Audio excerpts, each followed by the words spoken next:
The ground in West Texas is caving in.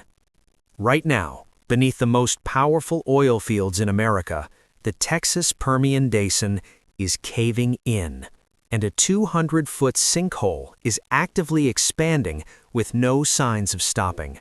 This is not a pothole. This isn't routine ground settling after a heavy rain.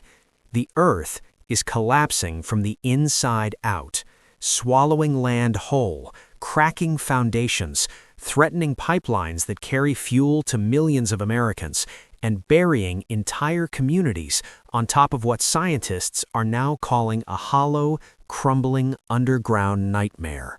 And here is the part that should stop you cold. Nobody is talking about this. The oil companies drilled their wells, made their billions, and left. Thousands of abandoned wells, unplugged and forgotten, scattered across the Permian Basin like open wounds in the earth. And for decades, while nobody was watching, water has been silently eating through salt caverns that are 250-million-year-old ancient underground formations that were the only thing holding the surface together. Now those caverns are collapsing, and the ground above them is going with it. Scientists have already identified over 50 active zones of underground deformation across the basin, 50 separate areas where the earth beneath your feet is no longer solid, and the sinkhole keeps growing. But this story gets stranger, because when researchers drilled into the collapsing salt beds to understand what was happening, they found something buried inside that nobody expected, something ancient.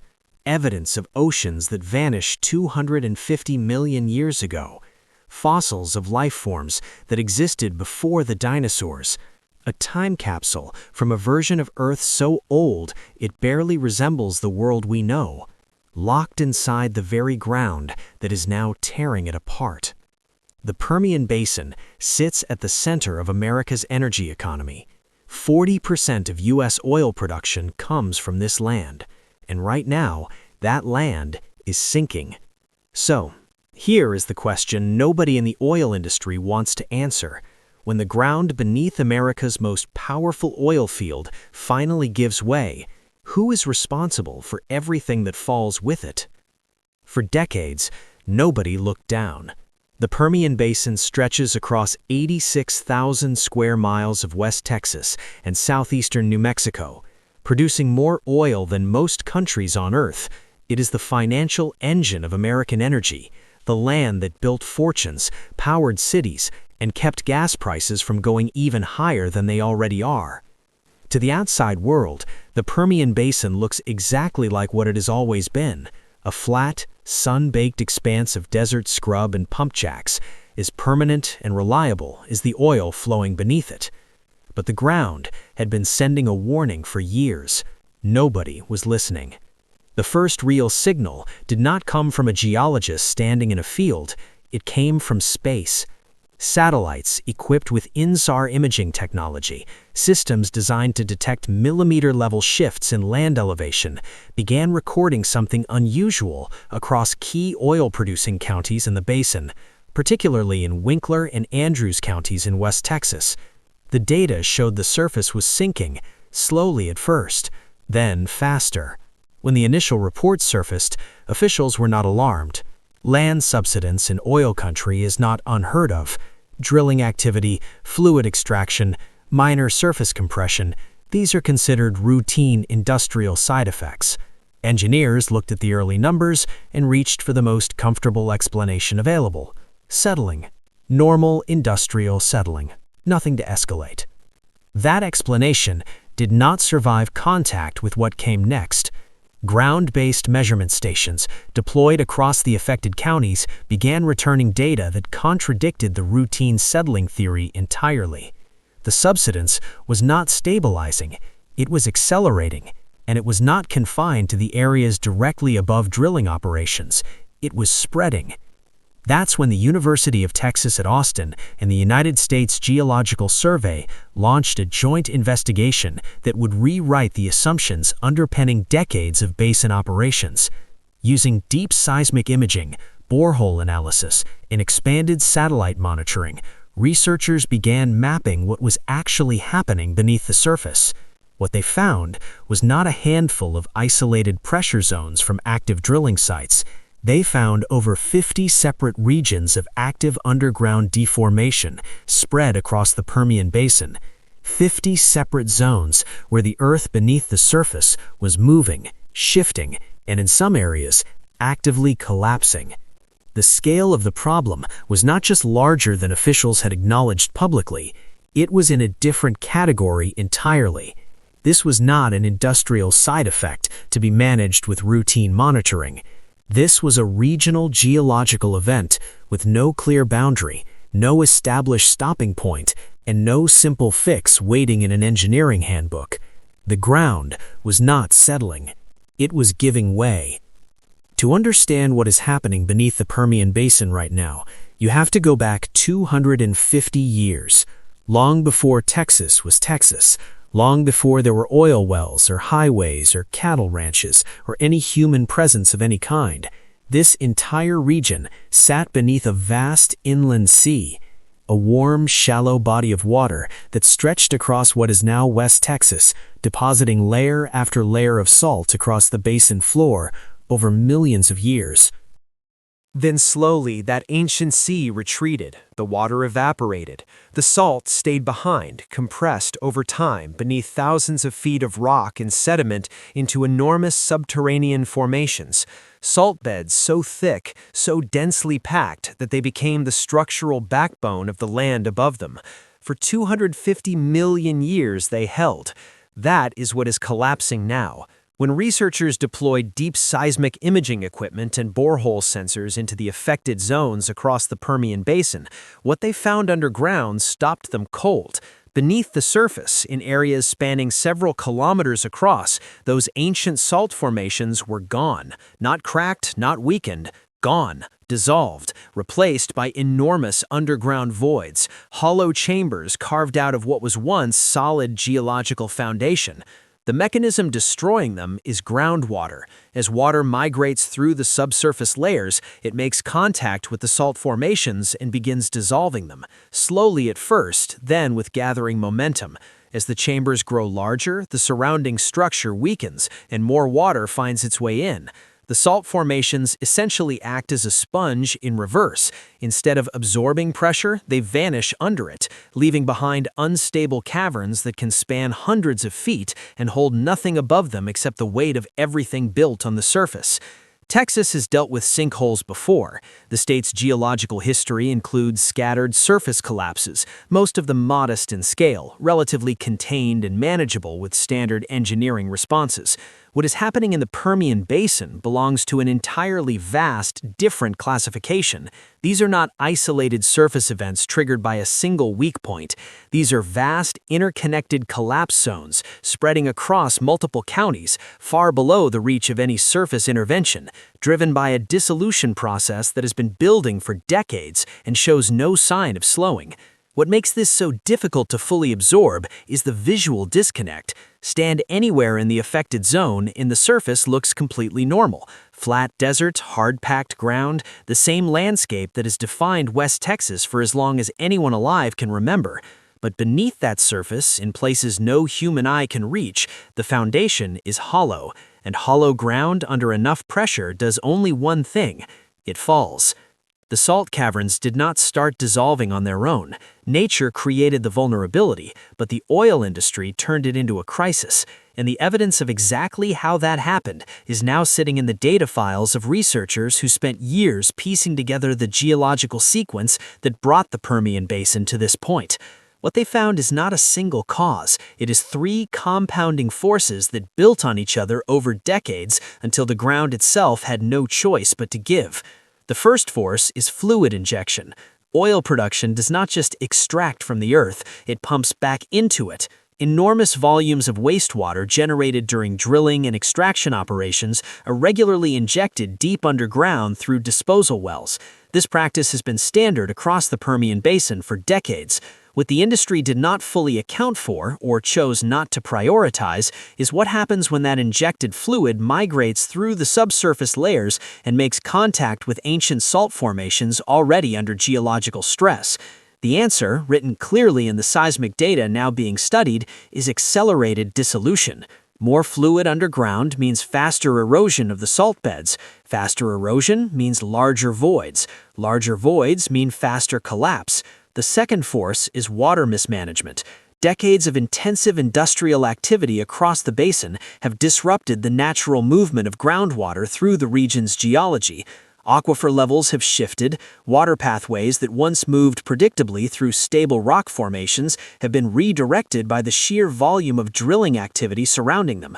The result is groundwater reaching salt formations it was never historically in contact with, feeding the dissolution process from angles that geological surveys conducted before mass extraction began never anticipated. The third force is the abandoned wells. This is where accountability becomes impossible to avoid. Across the Permian Basin, there are thousands of decommissioned oil wells, wells that were drilled, used, and left behind when they stopped producing profit. Many of them were never properly plugged, and an unplugged, abandoned well is not an inert hole in the ground. It is a direct channel between the surface and the deep subsurface formations below, a conduit through which water can travel straight into the heart of the salt structures, bypassing the geological layers that would otherwise slow its movement. Energy companies and state regulators received warnings about long-term subsidence risks tied to these exact practices. Studies flagged the concern, reports were filed, and production continued at full capacity. The question is no longer whether the extraction caused this. The data already answered that. The question that nobody in the industry has adequately answered yet is far simpler and far more damaging. They knew. So why did nothing change? 200 feet deep and still growing, that is the current measurement of the sinkhole expanding across the Permian Basin. Not the depth of an underground void detected by satellite imaging, not a theoretical projection from a computer model. An actual opening in the surface of the Earth 200 feet deep with edges that are actively retreating outward as the collapsed chambers below continue to widen. When geologists describe a sinkhole as expanding, what they mean in practical terms is this: the boundary of the collapse is not fixed. The ground at the perimeter is under the same stress as the ground that already fell. It is not a matter of whether it continues, it is a matter of how fast. What surrounds that sinkhole makes its expansion a crisis that extends far beyond the immediate collapse zone. The Permian Basin is not empty land. It is one of the most densely infrastructure-loaded regions in the United States. Pipelines crisscross the basin in every direction, carrying crude oil and natural gas to refineries and distribution networks that serve the entire country. Roads and highways built to support decades of industrial traffic run directly through counties now identified as active deformation zones. Operational oil facilities, storage tanks, processing equipments, and the support structures around them sit on ground that engineers are now scrambling to assess in real time. Monitoring operations have been deployed across the affected counties in response to the expanding collapse. Ground sensors, satellite update schedules, and emergency geological survey teams are now operating continuously in the region, feeding data back to research teams trying to map the boundaries of the deformation zones and project where the next surface expression of underground collapse is most likely to appear. The picture those sensors are returning is not reassuring. The infrastructure rerouting challenge alone is staggering. Preliminary assessments suggest that entire sections of pipeline network may need to be redesigned and physically rebuilt to avoid the expanding collapse zones. The engineering cost of that undertaking runs into figures that no single company currently operating in the basin has volunteered to absorb. And then there are the communities. Small towns and rural settlements throughout the affected area sit on land that is now under active geological monitoring. Residents go about their lives on ground that researchers are watching around the clock for signs of accelerating movement. Some have received notices. Most have received nothing. Engineers can deploy sensors. They can update satellite imagery. They can model the progression of collapse with increasing accuracy. But across the entire body of research now focused on the Permian Basin's expanding sinkhole, one capability is conspicuously absent: Nobody has a proven method to stop it. Nobody expected the collapse to give something back. When researchers began extracting drill cores from the destabilized salt beds beneath the Permian Basin, the goal was purely diagnostic. Understand the geology, map the voids, assess the structural damage. What came back up from those cores had nothing to do with engineering assessments and everything to do with rewriting the prehistoric history of West Texas. Sealed inside the collapsing salt formations, preserved in near-perfect condition by 250 million years of geological isolation, were fossils, ancient microbes, remnants of early reef systems that existed before the first dinosaur ever walked the Earth. Marine ecosystems so old they belong to a version of this planet that modern science has only ever been able to study in fragments. The same salt beds that are now tearing the ground apart had spent 250 million years acting as one of the most effective preservation vaults in natural history. The irony is almost too heavy to fully absorb. The industrial extraction process, responsible for destabilizing these formations, has simultaneously and entirely accidentally unlocked a time capsule that paleontologists and geologists would otherwise have had no access to. Every core sample pulled from the collapsing zones is a direct window into an ancient sea that vanished before complex life had fully established itself on this planet. Some samples contain mineral structures that suggest volcanic activity shaped the original basin environment. Others hold fossilized remnants of reef systems that paint a vivid picture of warm, biologically rich waters covering land that is today one of the driest regions in North America. But the clock on this discovery is running against the scientists trying to document it. The same collapse, accelerating beneath the surface, is destroying these formations faster than research teams can extract and analyze them. Every week of continued subsidence potentially erases biological and geological records that took hundreds of millions of years to form. The Earth is being emptied of its foundation, and in the process, it is surrendering the deepest secrets it ever held. The sinkhole does not exist in an empty desert. People live here, families who built their lives on Permian Basin land, whose homes and ranches and small businesses sit above the same geological formations that researchers are now watching collapse in real time. Ranchers who have worked the same land for generations are watching the ground shift beneath cattle pastures their grandparents broke by hand. Communities that grew up alongside the oil industry, that accepted the noise and the truck traffic and the industrial presence because the prosperity that came with it was real, are now receiving monitoring notices that raise questions nobody in a position of authority is rushing to answer. The economic stakes extend far beyond property values and local livelihoods. The Permian Basin produces roughly 40% of all oil output in the United States. Any large-scale geological destabilization in this region does not stay in West Texas. It moves through fuel supply chains, energy markets, and consumer prices nationwide. The infrastructure that makes that production possible, the pipelines, the processing facilities, and the transportation networks, is sitting inside the deformation zones that are actively expanding. The national energy consequences of a serious cascading infrastructure failure across the basin are not hypothetical. They are a direct extension of what the geological data is already showing. Then there is the accountability vacuum that nobody wants to step into. The companies that extracted the most from this land over the longest period of time have largely moved on. Leases transferred, operations sold, corporate structures reorganized.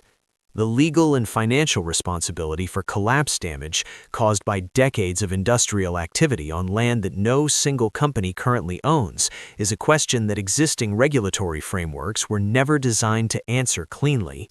State officials in Texas are caught between two forces that are pulling in opposite directions simultaneously. The oil industry remains the most politically powerful economic force in the state, and the ground beneath that industry is collapsing. The companies that profited from this land have left, the land is still collapsing, and the people who stayed are still waiting for someone to explain what happens next. The Permian Basin is not the only place where the ground is losing the argument. Across the American Southwest, geologists are tracking subsidence patterns in oil and gas-producing regions that share the same geological profile as the collapsing zones in West Texas. The same combination of fluid injection, abandoned infrastructure, and ancient salt formations under pressure. The same satellite data showing land surfaces that are sinking faster than industrial activity alone can explain. The Permian Basin is the most advanced and most visible example of what happens when extraction outpaces geological understanding. It is not the only example, it is the warning that the others have not yet caught up to. What geologists say comes next, if the collapse continues without serious intervention, follows a sequence that the current data already supports. Larger, sudden surface collapses without warning, cascading infrastructure failures as pipelines and support structures lose stable ground beneath them, aquifer contamination spreading through compromised well casings that abandoned wells left open to the subsurface environment. The further the deformation zones expand, the more these consequences stop being projections and start being inevitable outcomes. The remediation question sits at the center of every technical conversation about the basin and remains almost entirely unresolved. Stabilizing underground voids of this scale is not a solved engineering problem. Grouting techniques, pressure management, controlled saltwater injection to slow dissolution, these approaches exist in theory and in limited applications. None of them have been tested at the scale the Permian Basin now requires. The cost estimates for serious stabilization efforts reach into figures that dwarf anything the regulatory frameworks governing this land were built to compel. Drought conditions across West Texas are making the timeline shorter. Reduced surface water and shifting aquifer levels are accelerating groundwater movement into the vulnerable formations, introducing new variables into a collapse dynamic that was already beyond simple prediction. The Permian Basin sits at the intersection of America's energy past and its geological future. The energy past extracted everything it could and moved on. The geological future is sinking, and the distance between those two realities is now measured in the width of a hole that is still getting wider. The Earth beneath the Permian Basin has been holding its secrets for 250 million years. It held the memory of ancient oceans in its salt. It preserved the fossils of marine life that existed before the first forests grew on dry land. It stored the compressed remnants of ecosystems so old that the continents themselves looked nothing like the world we know. For 250 million years, the ground kept all of it intact, buried under thousands of feet of rock in silence, waiting without urgency because geological time does not operate on human schedules. Then the drilling started and the waiting ended. What is happening in the Permian Basin right now is not simply a story about a sinkhole. It is not simply a story about abandoned oil wells or dissolving salt caverns or the engineering challenge of stabilizing ground that has already decided to fall. It is a story about the full cost of extraction. Not the cost that appears on a balance sheet during peak production, the cost that shows up decades later in the land itself, when the structures that were quietly sacrificed to keep the operation running finally reach the point where they can no longer hold. That cost is now visible. 200 feet deep and expanding, 50 zones of active collapse and growing. Ancient formations that took longer to build than the human species has existed, dissolving faster than research teams can document what is being lost inside them. The ground beneath Texas remembers everything that was taken from it, and it is returning that history to the surface in the only way geology knows how. Slowly, then all at once, without negotiation and without reversal. The floods recede, fires burn out, storms move on. Sinkholes do not move on. The ground that falls does not come back. The voids left behind do not fill themselves. What happens next in the Permian Basin will be determined not by the Earth, which has already made its position clear, but by the people above it. The only question is whether they are paying attention before the next collapse or after it.